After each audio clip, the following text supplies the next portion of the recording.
po ay isang pamilya. Amen po ba? Isang church, isang patunay na nakikita yung pagtutulungan ng bawat isa sa atin ay yung natapos na family day natin na anniversary. Nakita ko ang pagkakaisa muli kahit na may kanya-kanya po tayong mga dinadala. Nagtutulungan, nagsasamahan. We lift up each other and we carry one another's burden. Yan. Ang pag-uusapan po natin sa umagang ito ay bear one another's burden. Sabi niya sa Galatians chapter 6 verses 1 to 2, sabi niya, brothers and sisters, if someone is caught in a sin, you who live by the Spirit should restore that person gently. But watch yourselves, or you also may be tempted. Verse 2, carry each other's burdens, and in this way you will fulfill the law of Christ. Sabi ko nga po, yung nakaraan na family day po natin, kung hindi po nagbaon ang bawat family at hindi po nag-share ng kanilang baon ay hindi po magiging matagumpay. Amen po ba? Kung wala pong nag-sponsor, alam ko po, madalas palagi na lang po tayo year-round, taon-taon na nagsisid at nakikibalikatan sa gawain ng Panginoon. Amen po ba? Pero wag po kayong mag-aalala. Dala-dala po ng Panginoon ang reward sa bawat isa po sa atin. Amen po ba? Okay. Sabi niya sa Galatians chapter 6, 1 and 2, we have to carry each other's burden. May bigatin po ang ministry, napakabigat po. Napakabigat po ng burden para sa mga leaders, workers, lalo tigit sa lahat, sa pastor. Amen po ba? Dapat lamang po, narito po sa kautusan ng Panginoon, dapat nakikibalikatan po tayo. Amen po ba? Amen po ba? Yan. Mantutulungan, manlilibitan, ang tumansusay, nagawa, say bilay tayo. Amen po ba? Yan, sabi doon, yung sa umpisa pa lang ng verse, ano po yung instruction ng Panginoon? Sabi niya doon, bear one another's burden. Ano ba ang ibig sabihin ng bear? Bear comes from the Greek word bastazo, which means to carry. Yan, bubuhatin. Kaya lahat po dapat ay makikisama sa pagbubuhat. Wala po dapat naiiwan. Bata, matanda, professional, senior, citizen. Amen po ba? We are a family. Amen po ba? This is the family of God. Magkakapatid po tayo sa Panginoon. Amen po ba? Wala pong mag-asawa pagdating po natin sa langit. Tayo po ay magkakapatid. Sabi niya dyan, it means to carry, bastazo, to take up or even to take away or carry off. The word burden comes from the Greek word baros, which means a weight. Lahat po tayo may kanya-kanyang dinadalang bigatin sa buhay. May kanya-kanya po tayong backpack. Amen po ba? Personally, may kanya-kanya po tayong backpack. As a family, may dala-dala po tayong burden. Hindi lang po, maging si pastor, meron po siyang dinadalang burden. Ang mga workers and leaders, meron pong dinadalang burden. May mga burden pa nga po na kung saan talagang inilalagay ng Panginoon sa shoulders po natin. Amen po ba? Sino sa atin na nagdi-desire na give me the burden of the ministry, yung burden, Panginoon, to reach the lost at all cost. Pag sinabing burden, mabigat po ito. Mabigat na dinadala. Kapag may problema ka, mabigat ba siya? Mabigat po siya. Kapag nasa kasalanan ka at namumuhay ka sa kasalanan, mabigat po ba siya? Mabigat po. Kaya alam po ng Panginoon. Kaya nga, yung bear, sabi niya, to carry, to take up, or even to take away, or carry off sa mga buhay natin at shoulders natin. Paano nga ba natin mapapatunayan that we are bearing one another's burden? How to bear one another's burden? Paano nga ba at ano nga ba ang gagawin natin? Dito rin lang po sa salita ng Panginoon, mababasa at makikita po natin. Si Apostle Paul, in-encourage niya ang mga Galatians kung paano nga ba to carry one another's burden sa pamamagitan ng dalawang bagay. Alam niyo po ba na ang Galatians, it consists of Judaizers and Gentiles. Kaya labo-labo na po, magkakahalo na po yung lifestyle, yung kultura, yung pamamaraan nila, yung paniniwala ng bawat isa ng mga naroon. Kaya nga po, nag-encourage po ang Panginoon sa pamamagitan ni Apostle Paul dito sa verses na ito. Una, sabi niya, informed and empowered by the Holy Spirit. Yan. Sabi doon, una, inform if someone is caught in a sin. Alam ko po kapag mahirap po to, kapag nakikita, magkapatid po tayo, ilang taon na po tayo magkakasama? Matagal-tagal na rin, ano po? Tama po ba? Yan, sabi niya, kailangang ipaalam po natin kapag ang kapatiran, ang isa sa atin ay nagkasala. Amen po ba? Sigurado wala pong may gusto nito. Ang nature po kasi ng tao, ayaw po nating nasisita. Ayaw po natin na itinatama tayo, ikinokorek po tayo. Sabi niya sa Matthew chapter 18 verse 15, if your brother sins against you, go and confront him privately. If he listens to you, you have won your brother over. Kapalad po ang tao na kung saan kapag kinokorek, itinatama at sinisita. Pwede po tayong manita in a loving manner sa mga kapatiran natin na nahuhulog po sa kasalanan. Kapag nakinig, you have won your brother over. Pero kung minsan, kadalasan, hindi po tayo nakikinig. Bakit? Masakit po kasi kapag naipamukha sa iyo ang kasalanan mo, napakahirap tanggapin. Pero kung gusto po nating lumago sa pananampalataya at lumago sa Diyos, kailangan po na makita po natin, tanggapin po natin, harapin po natin. Magpasalamat po tayo sa mga tao na ginagamit ng Diyos. Amen po ba?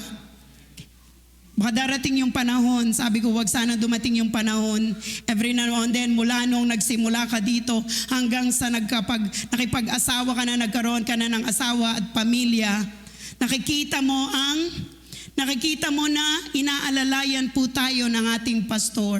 Kinokorek po tayo, itinatama po tayo. Amen po ba? Maging kapag hindi na po tayo nakikita sa church. Amen po ba?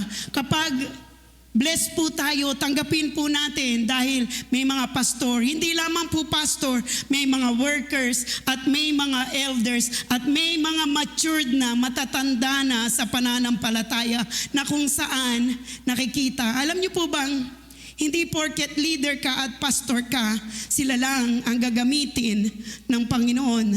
Maging ang mga tao sa labas pwedeng gamitin ng Panginoon para nang sa ganon maiparating yung panggigising, pagpapaalala at pagdidisiplina ng Panginoon. Amen po ba? Mapalad po tayo dahil meron po tayong pastor, meron pong mga leaders na tumatapik sa atin na nagpapaalala.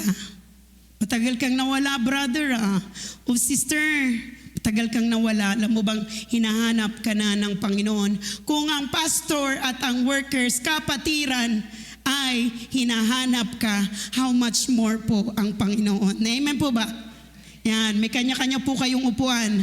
Kaya kapag palaging dyan ang upuan ninyo at wala kayo, alam na po ng bawat isa kung absent o present ka.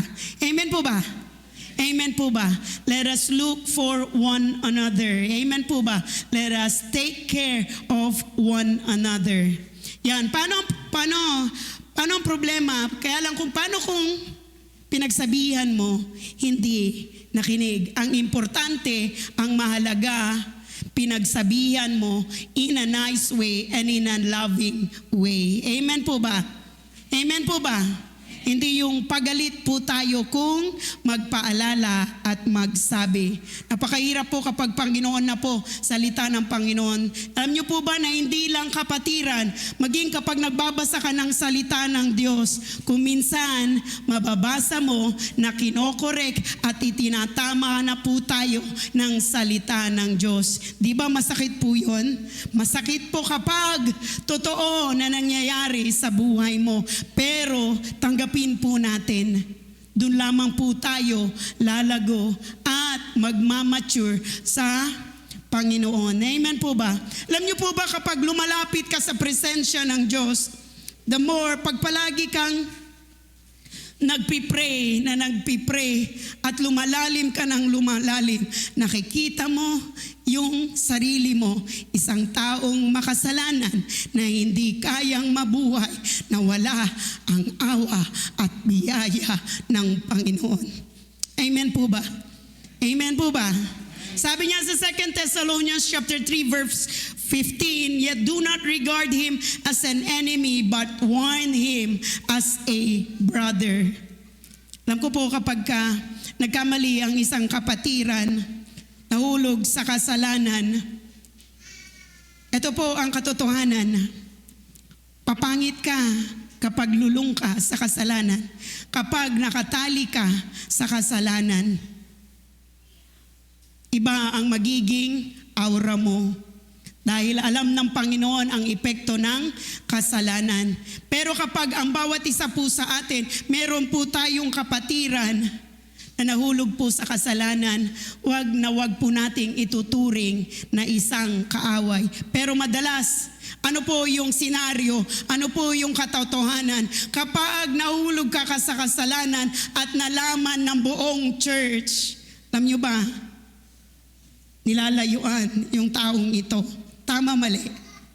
Kapag alam natin na nagkasalang isang tao, yun po yung katotohanan, masakit na katotohanan. Pero okay lang, sa mata ng tao, ang mahalaga, ang importante, yung puso mo na gustong bumalik sa Panginoon.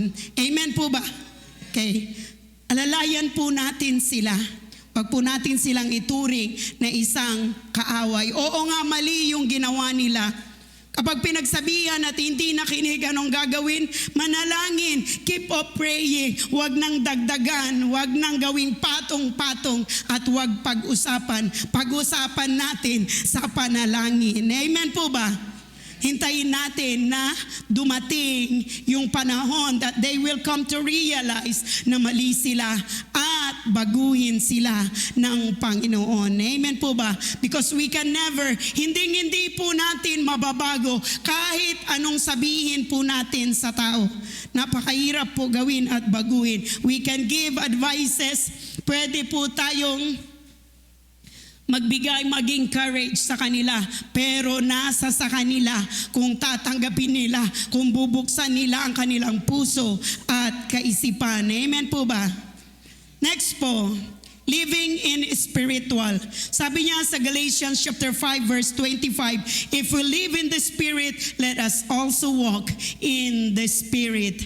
Para sa mga malalakas spiritually, para sa mga matatag at matured, sabi niya, tulungan natin ang mga kapatiran natin na nanghihina, na nahuhulog sa kasalanan. Pero hindi po madaling gawin po yun. Without the love of Christ, it is impossible. Nagkasala, bumalik, pero nandun yung panunumbat ng tao. Pero bilang isang Kristiyano, ito po yung salita ng Panginoon sa mga malalakas, sa mga matured na mga Christian, let us pray for them. Amen po ba? Sabi din niya sa Galatians chapter 5 verse 16, so I say, walk by the Spirit and you will not gratify the desires of the flesh. Kapag nahulog ka sa kasalanan, gumawa ka ng pagkakamali at patong-patong na, napakahirap po ng lumakad ayon sa Espiritu. Gawin ang mga bunga ng Espiritu. Napakahirap po. Kaya nga po, ini-encourage po tayo ni Apostle Paul sa salitang ito, tayo na mga malalakas, tayo na mga matured, let us lift one another, let us bear one another, let us pray for one another. Nang sa ganon, makawala po sila sa pagkakamali, makawala po sila sa kasalanan. Amen po ba? Ma-encourage ang mga nanghihina. Sabi niya sa verse 1, sabi din niya doon, gently restore the brother or sister who sins, not judgmental. Ito po yung nangyayari. At yan ay, pumupunta pa man din sa church. Hindi po lahat ng nasa church ay maliligtas. Yun lamang pong nananampalataya sa ating Diyos at nagpapatuloy. Yung mga tao na tumanggap sa ating Panginoong Jesucristo, wala po tayo sa posisyon na kung saan sabihin natin, hindi siya makakapasok ng langit. It's only God, Diyos lamang po ang nakakaalam ng bagay na iyon. Amen po ba? Pag po sana tayong maging judger. Gently restore the brother or sister who sins, not judgmental. Sabi niya sa Luke chapter 6 verse 37, do not judge and you will not be judged. Do not condemn and you will not be condemned. Forgive and you will be forgiven. Bakit hindi tayo magpapatawad kung tayo mismo ay pinatawad ng Panginoon? Kung titignan natin yung buhay natin, yung mga nakaraan na mga kasalanan na ginawa natin, in-embrace, niyakap tayo ng Panginoon. Dating nasa putikan ang ating buhay, pero nung tinanggap natin ang Panginoong Jesucristo, nagkaroon ng liwanag ang buhay po natin. Amen po ba? An example po dito, yung sinful woman pouring out the alabaster jar of perfume on Jesus' feet. Isa siyang makasalanan, gaya ng nasabi ni Sir J.R. sa Sunday School. Makasalanan pero hinayaan ng ating Panginoong Jesucristo na umiyak sa kanyang paanan. Kasabay ng kanyang mga luha, ibinuhos niya yung perfume sa paanan. Isang mahalagang bagay at mahal na bagay, hindi niya ipinagkait sa ating Panginoong Jesucristo. Amen po ba? Sa tuwing lumalapit po tayo sa Panginoon, makikita natin kung gaano kagrabe yung mga kasalanan na ginawa natin, and yet tinanggap tayo ng buong buo ng Panginoon. Nakabukas ang dalawang palad ng Panginoon. Amen po ba? Sabi din niya doon, but do not be tempted. Sabi niya sa Ephesians chapter 4 verse 27, do not give the devil an opportunity. Sa mga malalakas, sa mga matured, huwag daw tayong makampante na malakas tayo. Palagi po tayong malakas. Dahil sa pag-iisip natin na malakas tayo, ay baka maya-maya ay madapa po tayo. Amen po ba? Huwag po natin bibigyan ang kaaway ng chance to drive our life. Kapag pinagbigyan ninyo, lulubos-lubusin ng kaaway na idadrive ang sariling mga buhay po natin. Never na never po. Napakahirap po kapag meron pong open door. Ano yung open door? Kapag meron pong kasalanan sa buhay natin, it is an open door for the devil. It is an opportunity para nang sa ganon, wasakin, sirain, patayin ang mga bagay na linalayon at ibinibigay ng Panginoon sa kanyang mga anak. Sabi din niya sa 2 Corinthians chapter 6 verse 14, be ye not equally yoked together with unbelievers. Sana po kapag nagkamali at nahulog po tayo sa kasalanan, wag po sana po tayong nag-iingganyo ng kapatiran natin na halika, samahan mo ko, maganda ito. Tara, gawin natin ito. Ito ang tama. Yayaman ka dito. magiging kilala ka kapag ginawa mo ito. Sana wala pong Kristiyano na ganun dito po sa atin. Amen po ba? Sa verse 2, pangalawa, how to bear one another's burden, eager to obey the commands of Jesus. Kanino pong commands ang susundin po natin?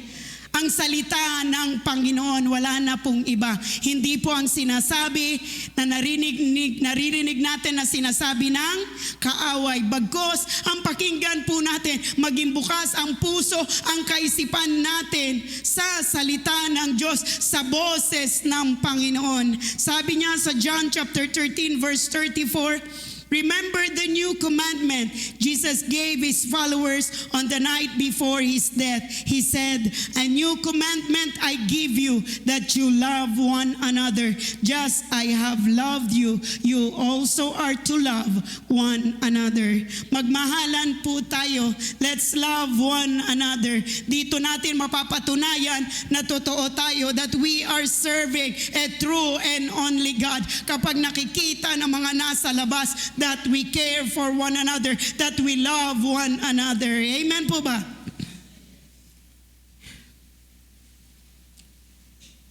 Sabi niya, in short, the law of Christ is the law of love.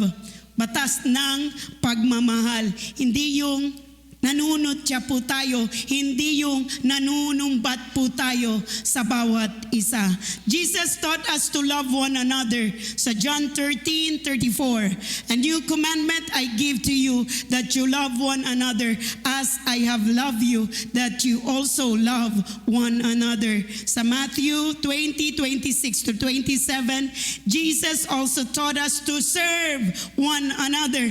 Ang katuruan ng Panginoon, Christians, Christ-like. We have to be like Jesus Christ.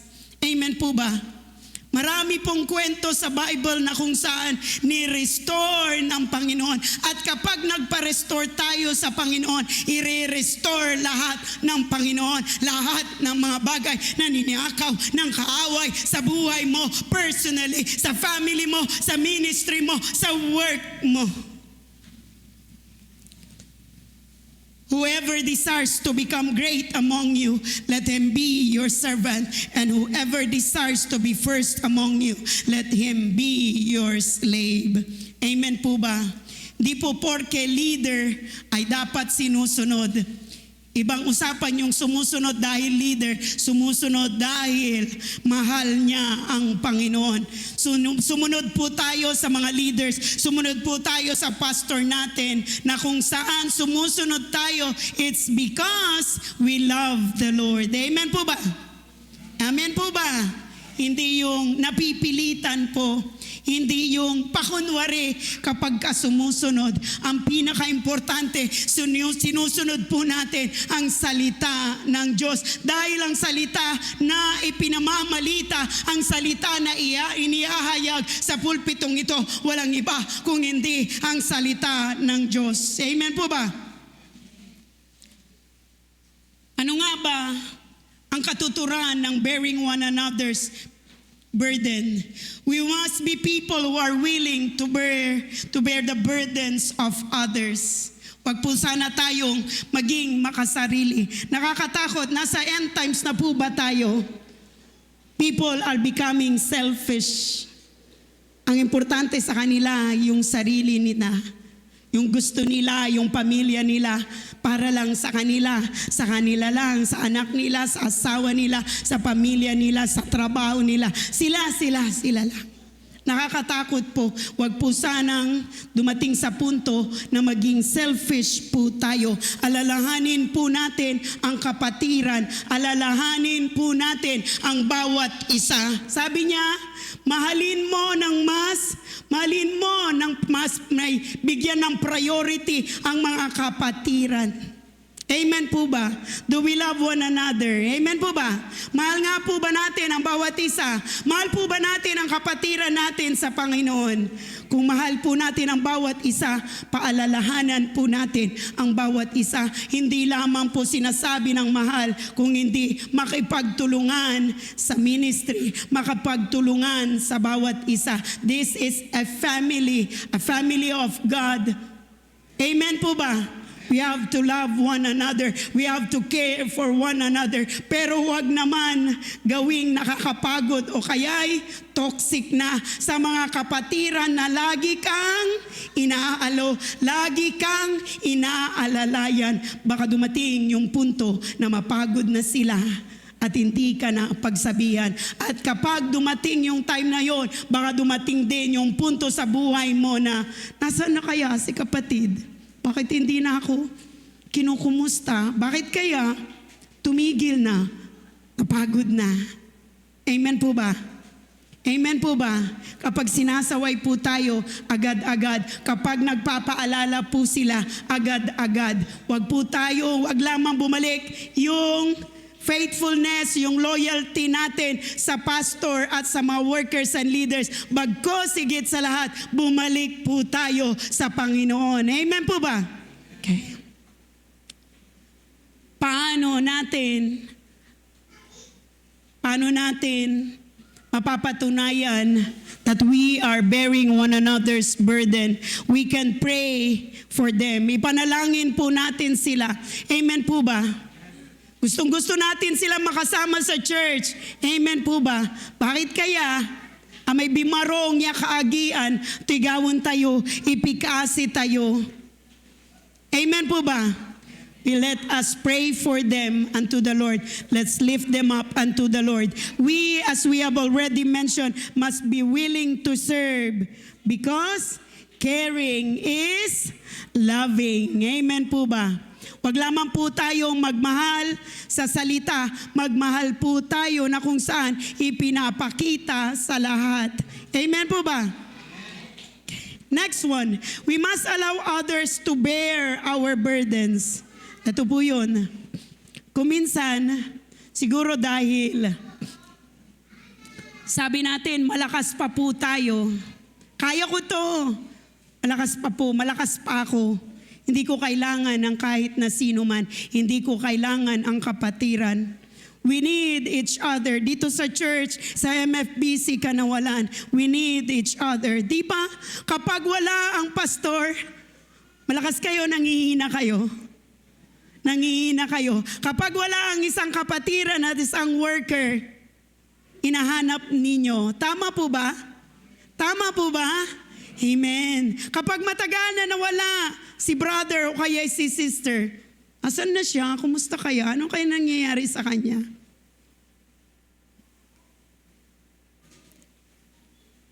Diba?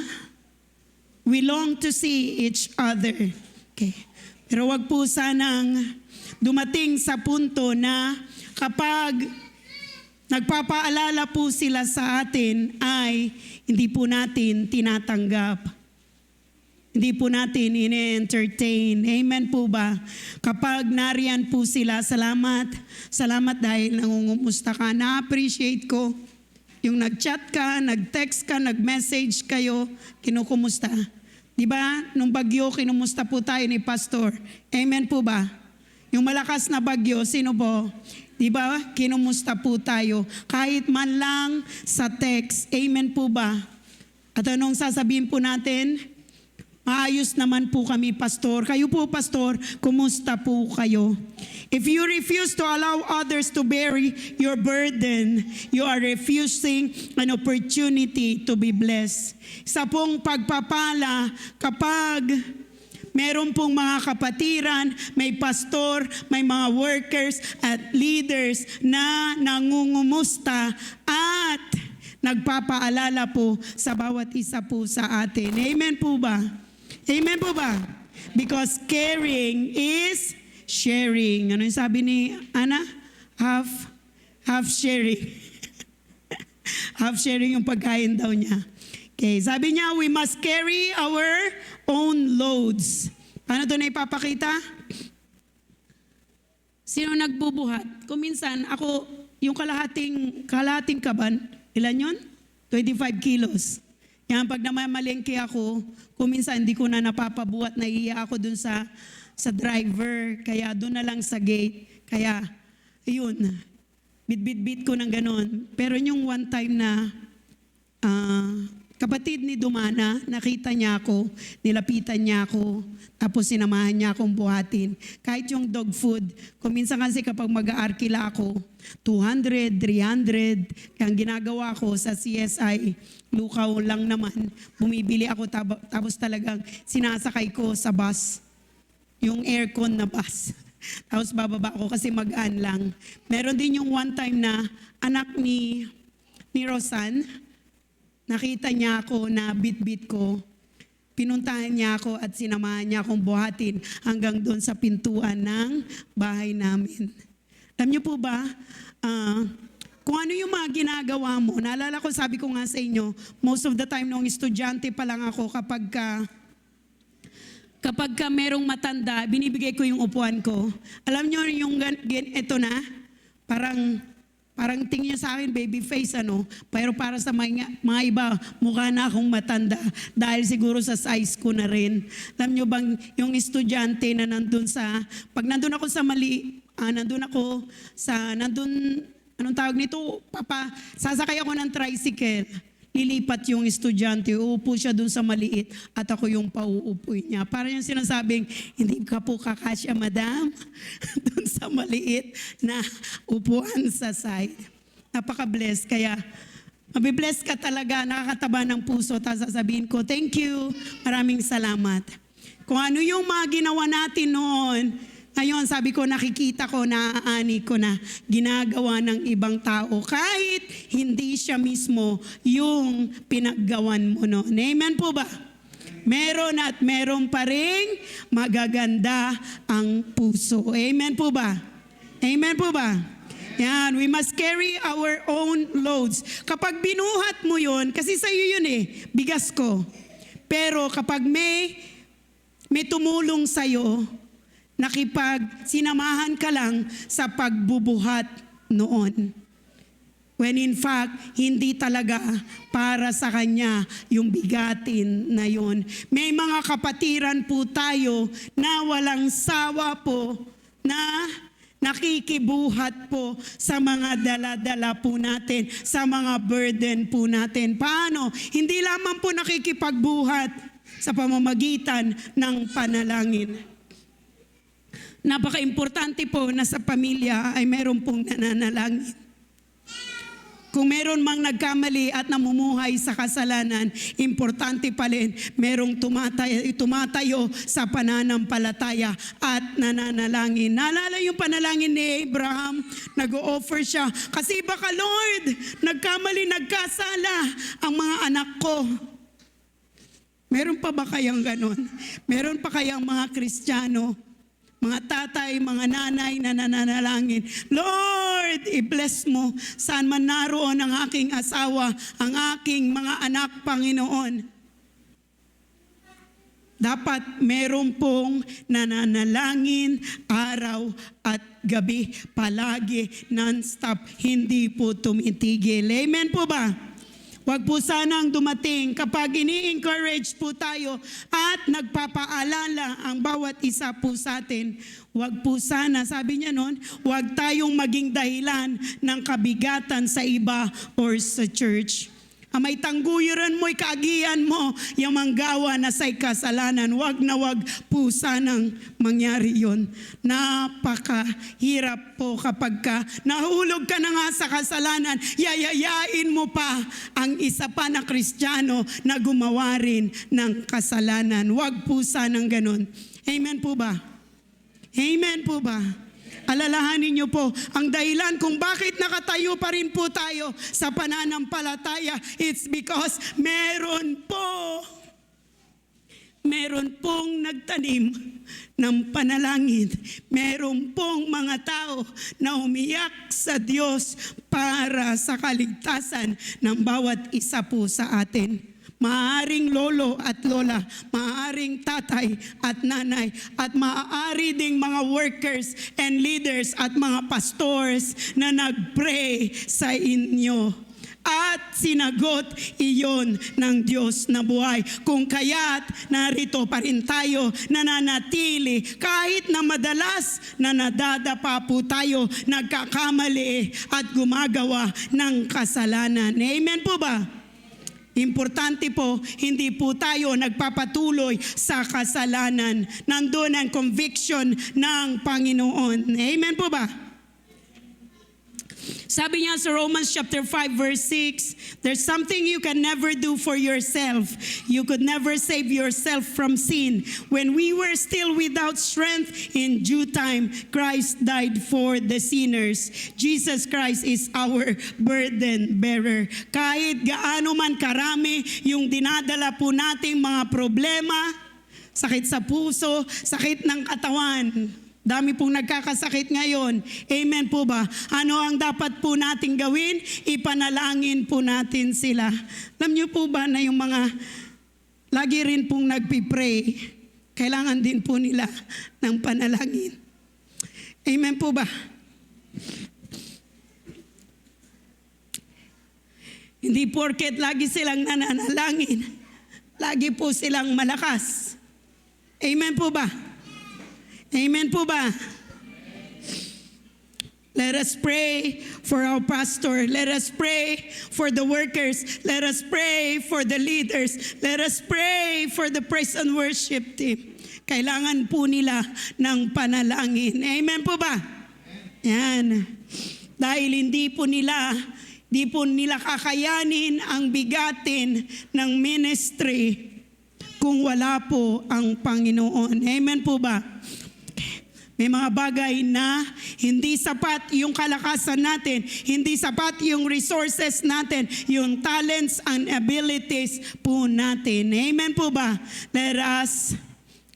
Let us keep on praying for one another. At tandaan po natin, ialay po natin sa paanan ng Panginoon ang lahat ng bigatin po natin. Because the Lord Jesus Christ is our burden bearer. Amen po ba?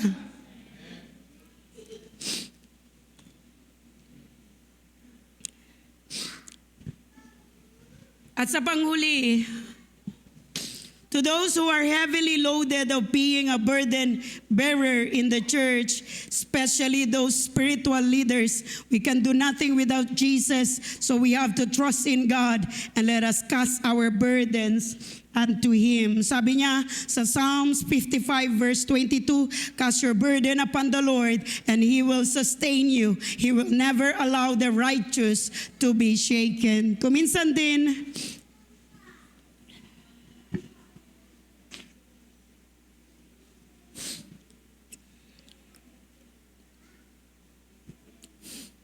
apasakailan nung maminsan iramay mani-sponsor.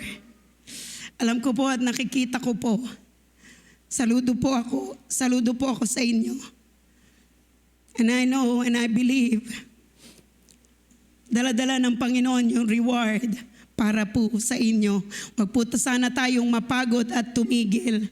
Nagkaroon po tayo ng family day dahil po sa buhay ng mga nag-sponsor at nagtanim para po sa pamasahe po natin. Amen po ba? Nagtulungan po tayo. May mga tumulong po sa fair po natin at may mga nagdala din po ng pagkain. Alam niyo po ba, yung isinid ko na binigay ko na pambili ng pagkain, ibinalik ng Panginoon ng sobra-sobra. Sunod-sunod ang mga naging pasyente ko. Di lamang po ako sumasahod, sumasweldo, ibinalik po. We can never outgive God. Binalik po yun ng Panginoon. At hanggang sa ngayon, meron pa rin nagpapagawa ng salamin sa akin. Ganitong amount lang yung ibinigay ko, itinanim ko sa ministry ng Panginoon. Pero doble-doble, triple-triple ang ibinabalik ng Panginoon. Amen po ba? Let's keep on giving sa ministry ng Panginoon. Amen po ba? Milibitan tayo at say trabaho na say Diyos siya katawan. Another way pa rin po, magpa-plug ako para sa Thanksgiving po natin. Amen po ba?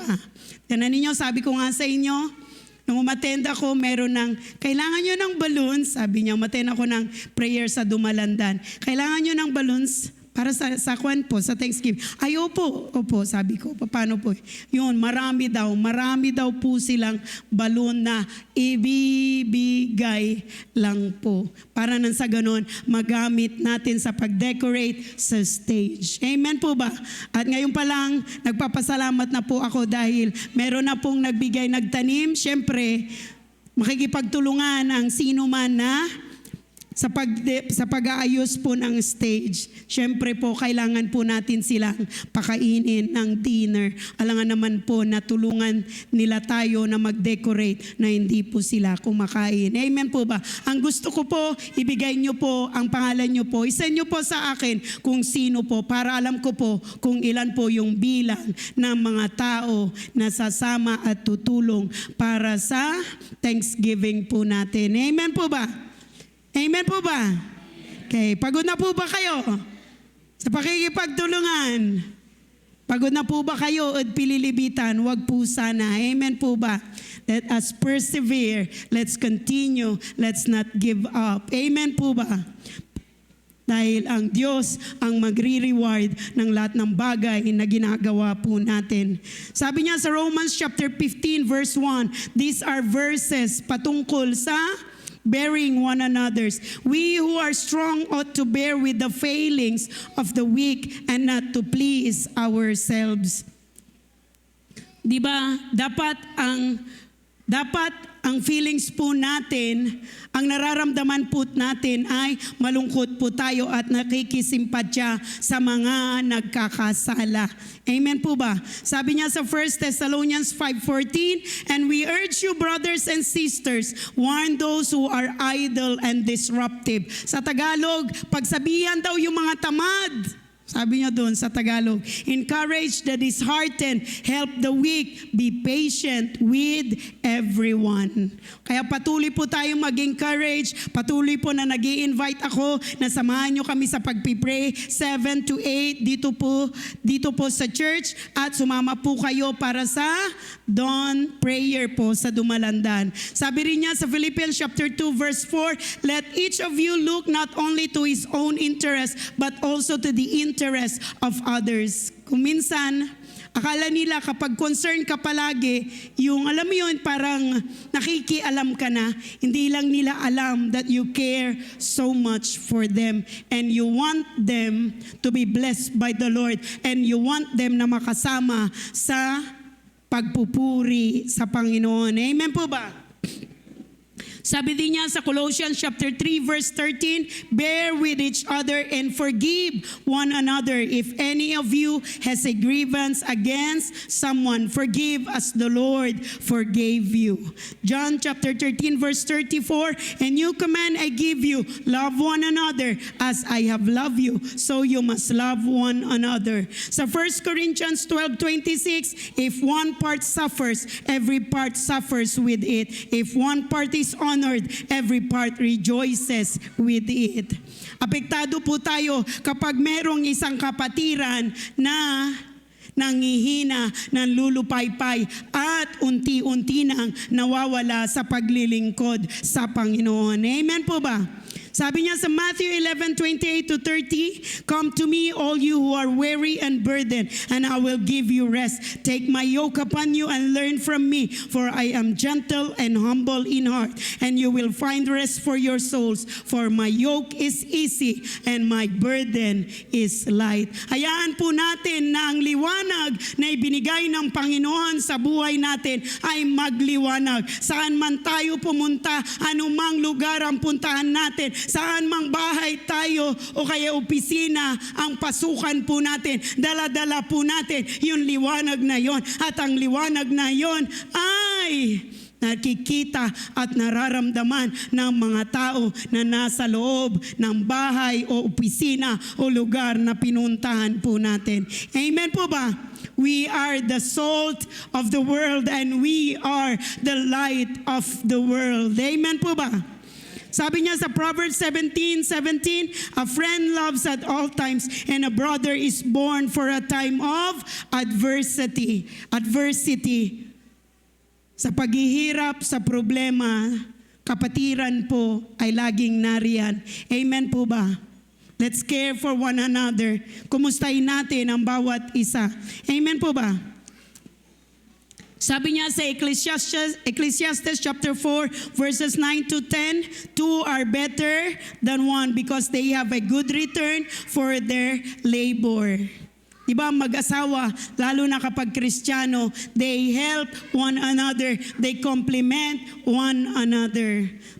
Sa bawat family, may kanya-kanyang part din po tayo to lift up one another, to bear with each other, and to pray for one another. Amen po ba? Sa Hebrews chapter 10 verses 24 to 25, "And let us consider how we may spur one another on toward love and good deeds, not giving up meeting together as some are in the habit of doing, but encouraging one another, and all the more as you see the day approaching." Hanggang sa dumating ang Panginoon, sama-sama po tayo. Amen po ba? Sama-sama po tayo na magpupuri sa Panginoon. Sama-sama po tayong mananalangin. Sama-sama po tayo that will stand in the Word of God. Kukunin ang mga salita ng Panginoon.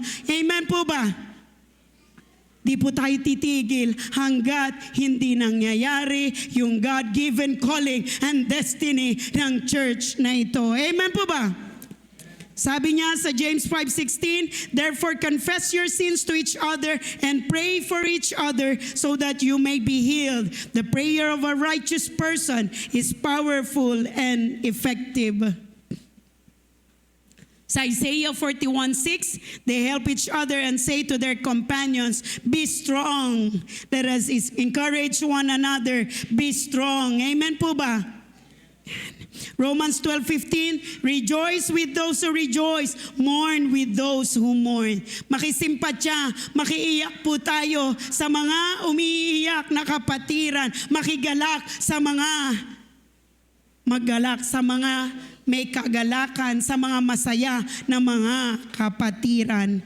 Amen. Let us rejoice with them in their success. Sa 1 Peter chapter 4 verse 10, "Each of you should use whatever gift you have received to serve others as faithful stewards of God's grace in its various forms." Sabi niya sa Biblia, kung ang ministry mo ay pagbibigay, do it.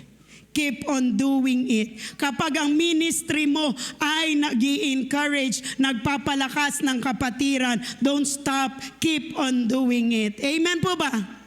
Amen po ba? Napapagod na po ba kayo? Alam ko po nakakapagod. Wala pong problema. Magpahinga, matulog. Pagkatapos, gumising ulit at magpatuloy. Amen po ba? Okay. Ito po yung mga kaparaanan na kung saan sa Biblia ni-restore ng Panginoon. Jesus restores Peter after his denial. Binalik po siya ng Panginoon. Ni-restore po siya ng Panginoon. Ilang beses niya na ikinatatwa ang ating Panginoong si Kristo. But then, God restored him. Amen po ba? Yung pangalawa, the parable of the Good Samaritan. Itong Samaritan na ito, Tinulungan niya yung ninakawan at sinaktan at binugpog pa. Amen po ba? Ito yung nagpapatunay that we have to carry one another's burden. Amen po ba? Amen po ba? Kaya kapag umutang ang kapatiran, ay wag mo namang gawing 5-6. May tubo. Amen po ba? Amen po ba? Ayaw na ayaw ng Diyos. Paano ba yung 2% lang Paano yung mga lending Pero sabi ng Biblia, kapag umutang siya, minsan nga sabi ng Biblia, kapag umutang, kalimutan mo na Huwag mo nang isiping babayaran ka. Ayaw na ayaw ng Panginoon na nagpapautang tayo na grabe, doble-doble 5-6 yung interest po niya. Pahala kayo dyan, basta ayaw at galit ang Panginoon. Doon, sa may timbangan niya masaol, galit din po ang Panginoon. So we should never do that. Amen po ba? Okay, number 3. Nathan confronts David about his sin. Kinumpronta ni Nathan si David. Tignan ninyo pinagsabihan doon sa kasalanan niya. Pero nagalit ba siya? Hindi po. Yan. Pero kung minsan, wag po sana tayong magalit. Uy, mali yung sinabi mo. Uy, nasaktan ako dun sa sinabi mo. Pero pinapatawad na kita. Number 4, Paul's plea for Onesimus. Okay, si Onesimus ay isang runaway slave na naging mananampalataya. Sino ang naging backup niya, guarantor niya? It is the Apostle Paul. Tanggapin niyo po siya, i-welcome niyo po siya, patawarin niyo po siya in Christ. Sabi ni Paul, Moses intercedes for Israel. Naalala nyo, yung mga Israelita, gumawa sila ng ribulto, yung golden calf.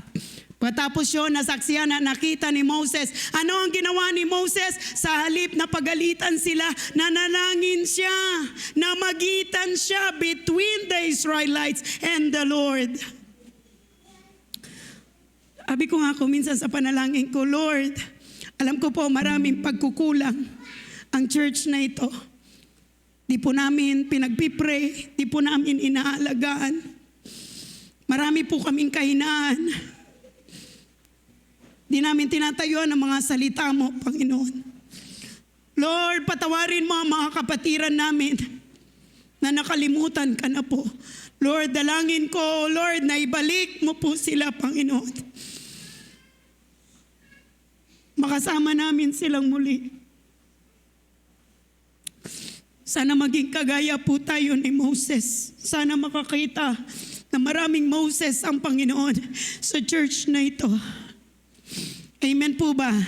Dahil naniniwala po ako, hindi pa po tapos ang Panginoon at kailanman hindi po nagbabago ang Panginoon noon, ngayon at sa darating pang mga kapanahunan. Amen po ba?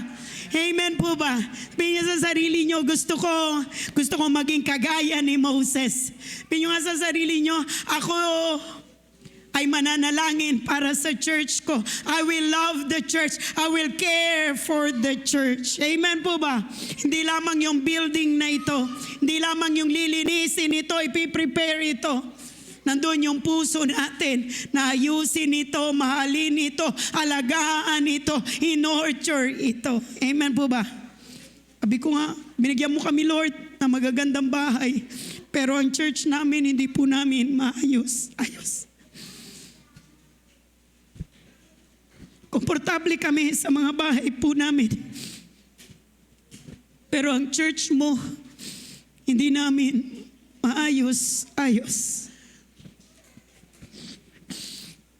Let us be like Moses who intercedes.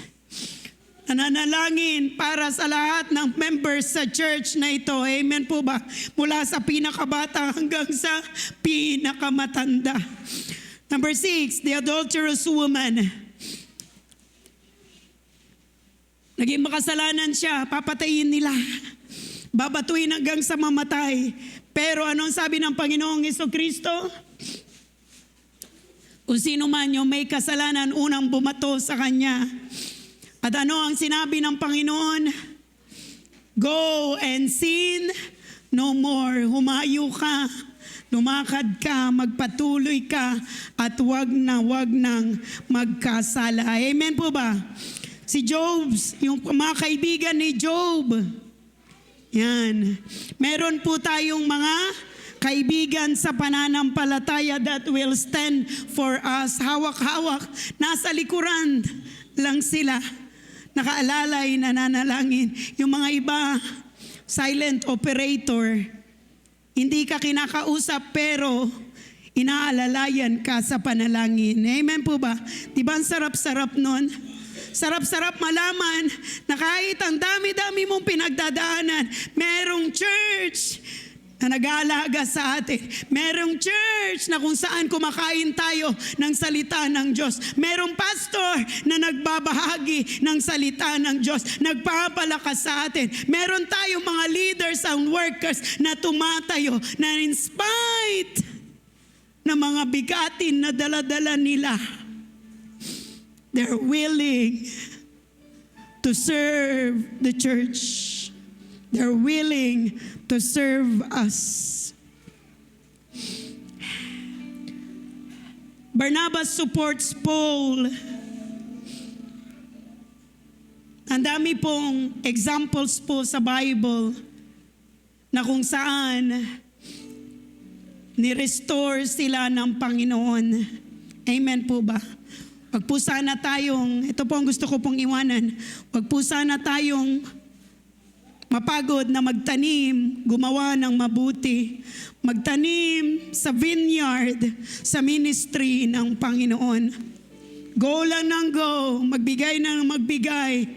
Dahil, tingnan nyo, tinitignan ko lang nung family day natin, grabe, daming mga bata. Kung mga bata lang, ito lang sa service. Hindi lang po tayo. Amen po ba? Wag po sana tayong nakatuon na sa ating sarili lamang, sa ating pamilya. May mga sumusunod na henerasyon. Amen po ba? Kagaya ng isang nagtatanim, kapag nagtanim tayo, hihintayin natin ang araw ng pag-aani. Amen po ba? Sino po ang magre-reward po sa atin? It's no other than the Lord Jesus Christ. We will not give up because our Lord is faithful. Always give yourselves fully to the work of the Lord because you know that your labor in the Lord is not in vain. Sabi niya sa 1 Corinthians chapter 15 verse 58. Amen po ba? Hinihiling ko po na tayo pong lahat ay tumayo sa oras na ito. I encourage everyone, patuloy po tayo. Alam ko po na may kanya-kanya po kayong, bawat isa po sa atin na may kanya-kanyang dalang bigatin, suliranin sa buhay. But it would be pleasing unto the Lord. Pag sa church na ito, we bear one another, we help one another, we encourage one another. We pray for one another. Wag po sana tayong mapagod. Amen po ba? Let's keep on. Let us go on. Lord, maraming salamat po sa umagang ito. Salamat o Lord God, dahil meron po kaming church na pwedeng puntahan. A church where we could pray, Lord God. Isang church, Panginoon, na kung saan buong buo kami natatanggapin in spite of who we are. Sa likod ng mga kahinaan at pagkukulang namin, Panginoon, meron kaming church na matatakbuhan, O Lord God, masasandalan, O Lord God. May pastor kami, Panginoon, O Lord God, na laging nananalangin sa amin. Salamat, Lord, dahil meron kami mga kapatiran na nagpapalakas sa amin, O Lord God. Makita lang sila, O Lord God, worshiping together, O Lord God, with them, O Lord God, in this church. Isang malaking kagalakan na po, Panginoon. makita ang bawat kapatiran, O Lord God, na sama-sama na nagpupuri sa inyo, Panginoon. Sama-sama, O Lord God, na nagpapalakasan sa isa't isa, Panginoon, O Lord God. Oh, yes, O Lord. Maraming salamat, O Lord God, sa mga sponsors, Panginoon, na walang sawa, Lord, na nagtatanim, O Lord God, who are giving financially, O Lord God. Kahit alam ko, Panginoon, marami din silang mga pangangailangan, O Lord God. Thank you, Lord. Maraming salamat, O Lord God, sa mga nanay, O Lord God, na nananalangin, O Lord God, na hindi tumitigil, O Lord God, na nananalangin para sa church na ito. Hallelujah. Thank you, Lord. Maraming salamat, O Lord God, dahil meron po kaming mga pamilya, magulang, O Lord God. Hallelujah. Mga ate at kuya, O Lord God, who are strong in faith, O God, who are matured, O Lord God, who are praying for us, O Lord God, praying, O Lord God, hallelujah, for our success, O Lord God, for our welfare, praying for our protection, Panginoon, O Lord God. And we thank you, Lord. We thank you so much, O Lord God. Maraming salamat, O Lord God. Hallelujah. Maraming salamat, O Lord God, sa umagang ito, sa mga salita mo, Panginoon, na narinig namin, O Lord God, to bear one another, O Lord God, to carry one another's load, Panginoon, O Lord God, to keep on, to go on, O Lord God, to keep on praying, O Lord God. Hallelujah. Hanggang sa panahon, Panginoon, O Lord God, na dumating po kayo, O Lord God. May you find us, O Lord God, faithful, O Lord God. Hallelujah. To the end, O Lord God. Faithful in praying, O Lord God. Faithful in giving, O Lord God. Faithful, O Lord God, sa whatever, O Lord God, ministry, Panginoon, O Lord God, na ibinigay mo, O Lord God. Hallelujah. Sa bawat isa sa amin, O Lord God. Hallelujah. May you find us, O Lord God, faithful, O Lord God, sa mga bagay na ipinagkatiwala mo sa amin, O Lord God. Glory, glory, glory, glory. So Lord, hallelujah, hallelujah. Maraming salamat po, Panginoon, O Lord God. So Lord, hallelujah. We bless you, Father God. Thank you, Lord. Patuloy, O Lord God. I pray, O Lord God, that you're going to continue to strengthen, O Lord God, to uplift, O Lord God, to encourage, O Lord God, to challenge us, O Lord God, in our faith, O Lord God, in our walk, O Lord God, in our Christian life, O Lord God. Hallelujah, hallelujah.